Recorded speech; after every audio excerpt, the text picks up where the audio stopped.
नमस्कार, खबर जारी न्यूज 24 पर मैं हूं आपके साथ मकसूद खान। देश में जातिगत जनगणना को लेकर विपक्ष अड़ा हुआ है। विपक्ष चाहता है कि देश में जातिगत जनगणना होनी चाहिए ताकि जिसकी जितनी भागीदारी उसे उसी के मुताबिक हिस्सेदारी मिले। लोकसभा चुनाव में इसे विपक्ष ने मुद्दा भी बनाया। वहीं दूसरी तरफ एनडीए जातिगत जनगणना के लिए तैयार नहीं, लेकिन चुनाव से ठीक पहले महाराष्ट्र के उप मुख्यमंत्री अजित पवार ने जातिगत जनगणना का समर्थन कर दिया है। इससे पहले केंद्रीय मंत्री नितिन गडकरी कड़े शब्दों में जातिगत जनगणना का विरोध कर चुके हैं। उन्होंने तो यहां तक कह दिया था कि जो करेगा जाति की बात उससे पड़ेगी लात। लेकिन एनडीए के ही घटक दल एनसीपी के अजित पवार इसका समर्थन कर रहे हैं। सवाल यही, क्या जातिगत जनगणना को लेकर एनडीए में ही फूट पड़ गई है? यह रिपोर्ट देखिए। Fully committed to ensuring not only that caste census happens in Telangana, but that Telangana becomes the model for the caste census in जनता से ऑर्डर आ गया है। प्रधानमंत्री जी को यह बात एक्सेप्ट कर देनी चाहिए और ऑर्डर लागू कर देना चाहिए, और अगर नहीं करेंगे तो फिर दूसरे प्रधानमंत्री करेंगे। एक दफा मुझे ऐसा लगता है कि होना ही चाहिए। मैं कहता हूं, जो करेगा जात की बात उसको कस के मारूंगा लात।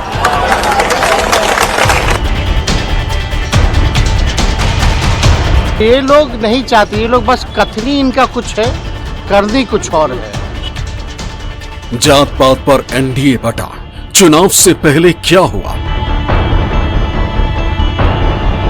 एक दफा एग्जैक्ट क्या सिचुएशन है किसकी वो हमने सबने देखने के बाद पता चलेगा कि किसको कितना बजट देना चाहिए, क्या देना चाहिए। गडकरी के नाम दादा सहमत, महाराष्ट्र में दिलाएगा बहुमत। हमारे पास कोई जात की नहीं है।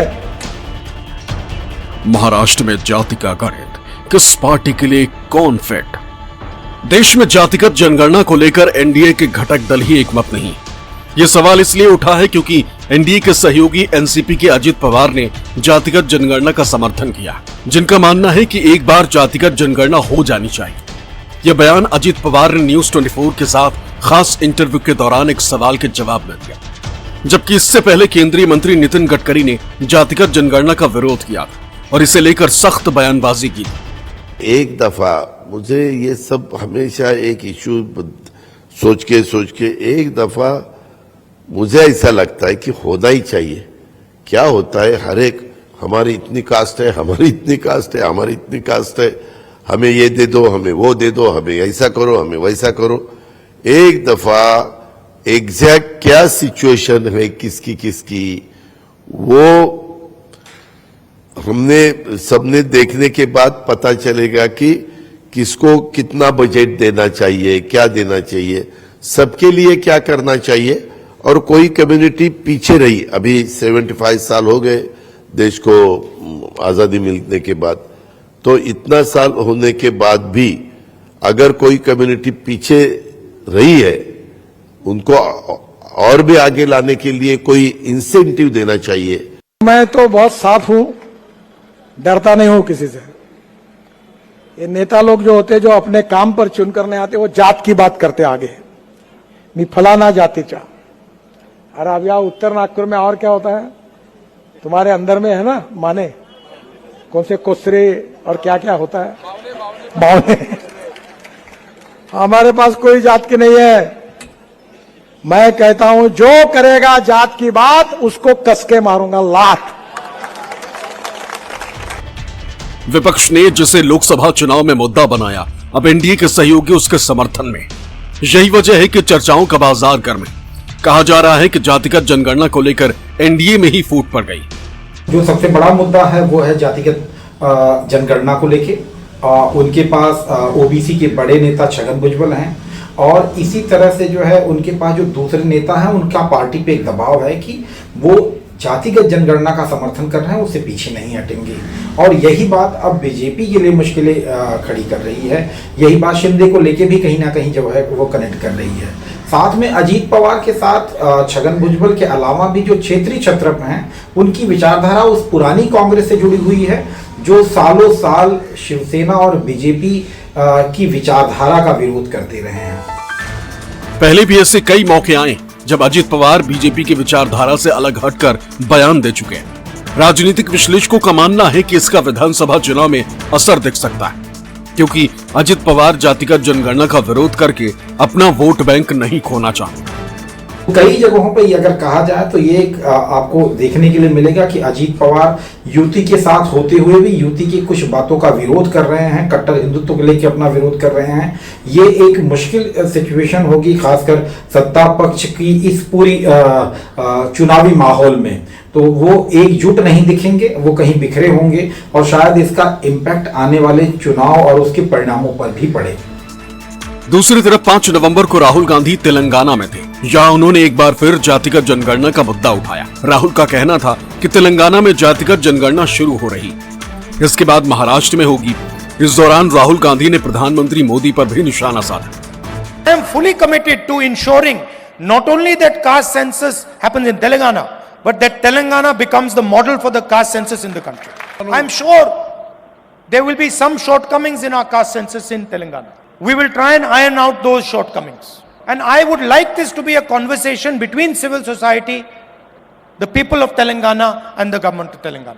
Because we want to develop a framework of progress, a framework of development for the entire nation, and Telangana is the first step in doing that.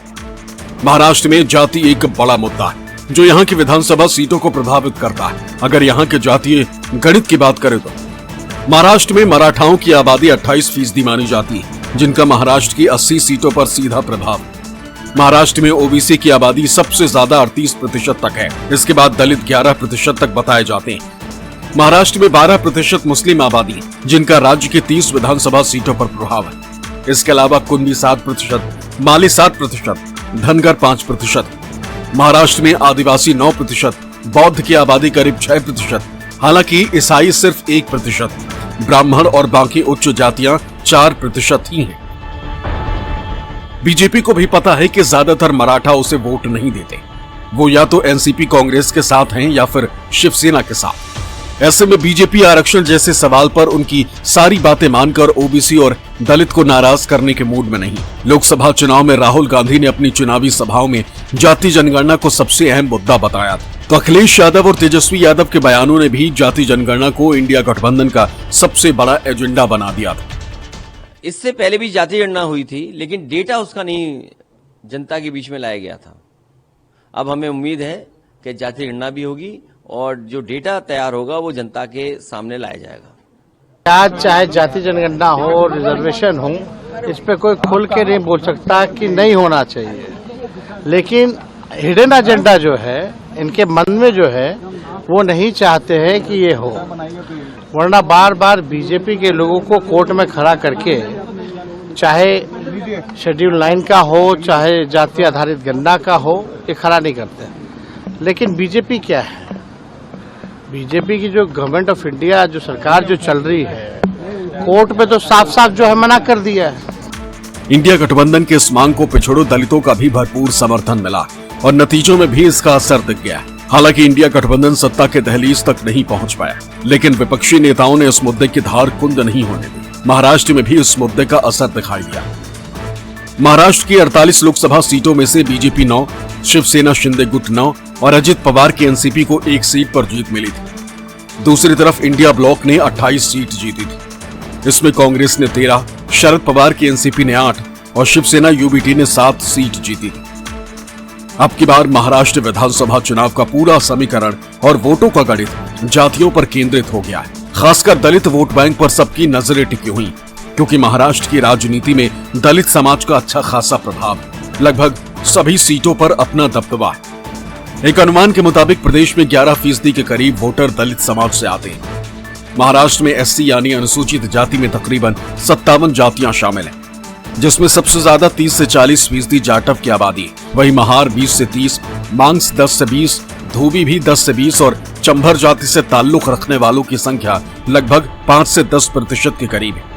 आबादी की बहुलता को देखते हुए प्रदेश के 288 विधानसभा सीटों में से 29 और लोकसभा के 48 में से 5 सीटें अनुसूचित जाति के लिए रिजर्व है। जाहिर है इतनी सीटें किसी भी पार्टी या गठबंधन की सरकार बनाने और बिगाड़ने की क्षमता रखती है। यही वजह है कि इन सीटों यानी दलित वोटर्स को अपने साथ रखने के लिए अभी से दोनों गठबंधन अपनी अपनी रणनीति पर काम करने लगे हैं। बीजेपी के बड़े नेता जाति जनगणना के मुद्दे पर अक्सर चुप्पी साधते रहे, लेकिन हाल के दिनों में मंडी से बीजेपी के सांसद और फिल्म अभिनेत्री कंगना रनौत ने खुलेआम कह दिया कि जाति जनगणना बिल्कुल नहीं होनी चाहिए। दलील ये कि इससे देश में नफरत बढ़ेगी, मारकाट होगी, देश जल जाएगा। जातिगत जनगणना होनी चाहिए? बिल्कुल भी नहीं। नहीं, विपक्ष जो है देश को जलाने पर आ गया है, चाहे जाति के नाम पर, चाहे वो इंटरनेशनल एजेंडाज हों, चाहे वो देश के टुकड़े करना हो, उनको सत्ता चाहिए। लोकसभा चुनाव के पहले ही जाति जनगणना विपक्ष की राजनीति का केंद्रीय मुद्दा बनने लगा था। मैं सिर्फ ये कह रहा हूं कि समय आ गया है कि हिंदुस्तान का एक एक्सरे हो जाए।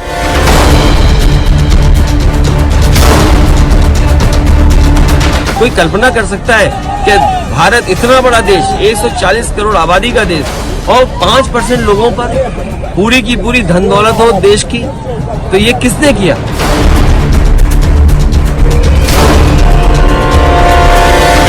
ये पता करो कि गरीबी सबसे ज्यादा किस जाति में है।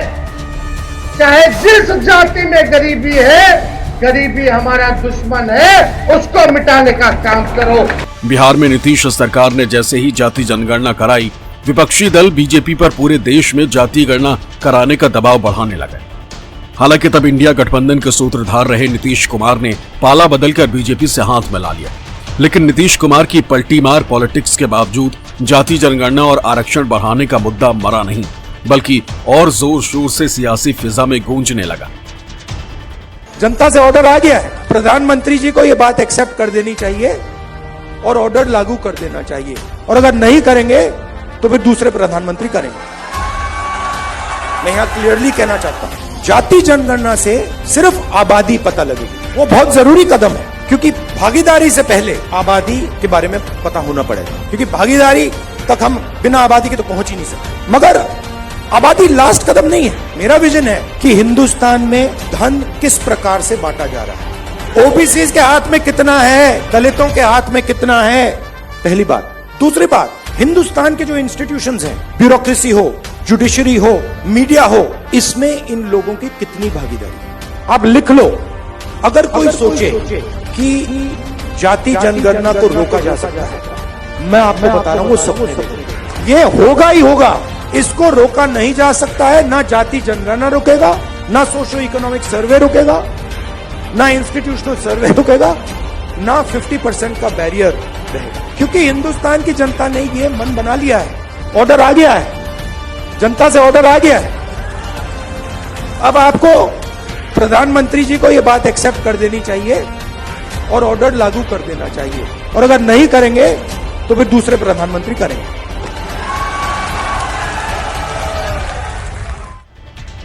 बीजेपी जाति आधारित गणना के पक्ष में नहीं, इसके लिए अलग अलग दलीलें दी जा रही, लेकिन बीजेपी को जातिगत जनगणना से अपने परंपरागत हिंदू वोटों के बिखरने का भी खतरा दिखता है। बहनों और भाइयों, राष्ट्र से बढ़कर के कुछ नहीं हो सकता, कुछ नहीं हो सकता, और राष्ट्र तब सशक्त होगा जब हम एक रहेंगे, नेक रहेंगे, तभी नेक रहेंगे। बटेंगे तो कटेंगे। आप देख रहे हैं ना, बांग्लादेश में देख रहे हो ना, तो वो गलतियां यहां नहीं होनी चाहिए। बटेंगे तो कटेंगे, एक रहेंगे तो नेक रहेंगे, सुरक्षित रहेंगे और समृद्धि की पराकाष्ठा को पहुंचेंगे। हमें विकसित भारत की संकल्पना को साकार करने के लिए कार्य करना है। यहां तक कि खुद प्रधानमंत्री मोदी भी जाति आधारित गणना पर सवाल उठा चुके हैं। पीएम मोदी जाति की जगह गरीबी और अमीरी की बात करते रहे। मोदी के लिए देश की सबसे बड़ी जाति एक ही जाति है, और मोदी का ये बार बार कहना कि अगर मेरे देश में सबसे बड़ी जाति कोई है तो एक ही है, वो जाति है गरीब।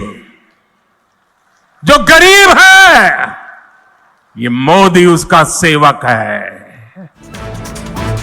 लेकिन अब एनडीए के अंदर से ही जाति जनगणना की मांग उठने लगी और इसीलिए सवाल उठ रहे हैं कि क्या इस मुद्दे पर बीजेपी और उसके घटक दल एक मत नहीं। Bureau report, news 24। भारत में जाति जनगणना ब्रिटिश शासनकाल के दौरान भी हुआ करती थी। हालांकि साल 1931 में आखिरी बार जाति जनगणना हुई थी। अब फिर से इसकी मांग विपक्षी दल उठा रहे हैं, लेकिन बीजेपी इसके लिए तैयार नहीं दिख रही। आखिर जाति आधारित जनगणना में दिक्कतें कहां हैं और इसके आधार पर कैसे कोई राजनीतिक दल सियासी लाभ लेना चाहता है, आपको इसके लिए हमारी यह रिपोर्ट जरूर देखनी चाहिए।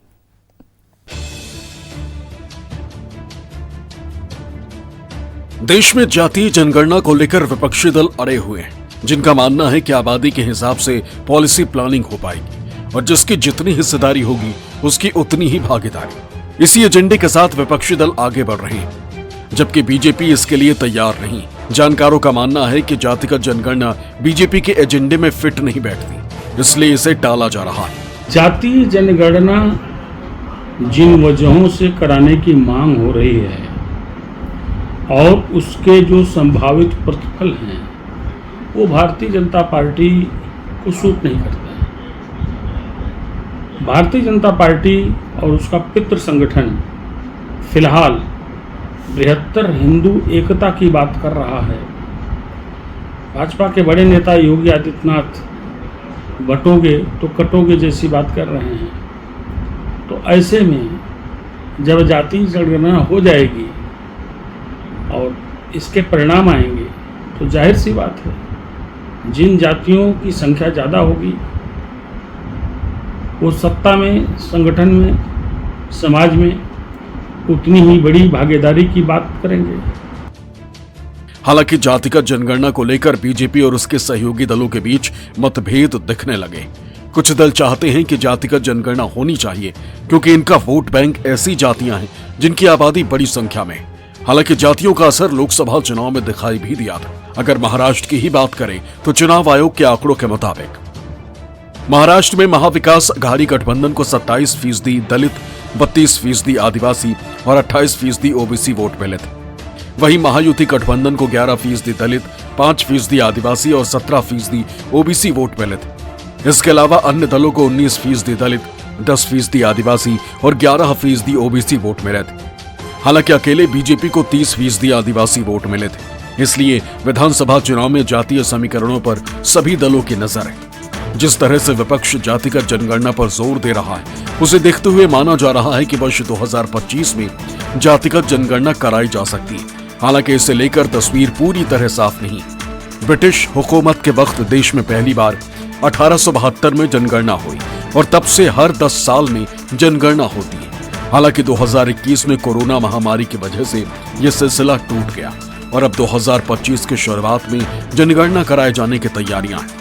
वैसे साल 1931 में देश में आखिरी बार जातिगत जनगणना हुई थी। उसके बाद किसी भी राजनीतिक दल ने इसमें दिलचस्पी नहीं दिखाई। राजनीति के चलते, राजनीतिक अभिलाषाओं के चलते, अलग अलग दलों की जातीय सोच के चलते चीजें बिगड़ती गईं और किसी भी सरकार को यह उपयुक्त नहीं लगा कि जातीय आधार पर जनगणना कराई जाए। अगर देश में जनगणना के इतिहास को देखें तो गजब का आंकड़ा देखने को मिलेगा। रिपोर्ट के मुताबिक देश में साल 1901 में जातीय जनगणना हुई तो 1646 अलग अलग जातियों की पहचान की गई। फिर 1931 में जातीय जनगणना हुई तो कुल जातियों की संख्या 4147 निकली। इसके बाद वर्ष 2011 में जनगणना हुई तो देश में जातियों की संख्या 46 लाख पता चली। 3 साल पहले ही केंद्र सरकार ने सुप्रीम कोर्ट में एक केस के सिलसिले में इन आंकड़ों का जिक्र किया था। मौजूदा समय में जिस तरह से एनडीए के घटक दल जातिगत जनगणना का समर्थन करते दिख रहे हैं, उससे आने वाले समय में बीजेपी की मुश्किलें बढ़ सकती हैं। हालांकि इस समय में बीजेपी के लिए महाराष्ट्र विधानसभा की लड़ाई अहम है। Bureau report, news 24। निष्पक्ष मतलब न्यूज़ 24।